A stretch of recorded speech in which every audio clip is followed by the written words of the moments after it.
interested in Smith's ideas about how to relate to others. The margins of the book began to fill up with stars and exclamation points marking passages I had enjoyed. By the time I finished the book, I wanted to shout from the rooftops, "It's a marvel, a hidden gem. You've got to read it." The book changed the way I looked at people, and maybe more important, it changed the way I looked at myself. Smith made me aware of how people interact with each other in ways I hadn't noticed before. He dispenses timeless advice about how to treat money, ambition, fame, and morality. He tells the reader how to find happiness, how to treat material success and failure. He also describes the path to virtue and goodness, and why it's a path worth pursuing. Smith helped me understand why Whitney Houston and Marilyn Monroe were so unhappy, and why their deaths made so many people so sad.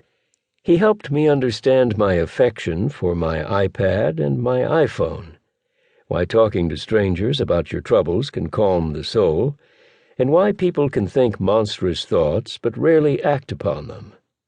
He helped me understand why people adore politicians and how morality is built into the fabric of the world. And even though he's the father of capitalism and wrote the most famous and maybe the best book ever on why some nations are rich and others are poor, Adam Smith, in The Theory of Moral Sentiments, wrote as eloquently as anyone ever has on the futility of pursuing money with the hope of finding happiness. How do you reconcile that with the fact that no one did more than Adam Smith to make capitalism and self-interest respectable? That is a puzzle I try to unravel toward the end of this book. Besides the emptiness of excessive materialism, Smith understood the potential we have for self-deception, the danger of unintended consequences, the seductive lure of fame and power, the limitations of human reason, and the unseen sources of what makes our lives both so complex and yet at times so orderly. The Theory of Moral Sentiments is a book of observations about what makes us tick.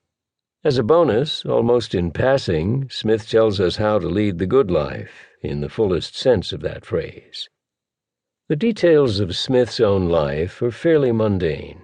He was born in the village of Kirkcaldy, Scotland, in 1723. His father died a few months later. At the age of 14, Smith went off to school at the University of Glasgow, then Oxford, returning to lecture at the University of Edinburgh before being appointed at the University of Glasgow in 1751 as a professor first of logic and then of moral philosophy. His mother and unmarried aunt joined him in Glasgow at the house provided by the university. In 1763 he left academic life for a more lucrative job, tutoring the wealthy young Duke of Buccleuch.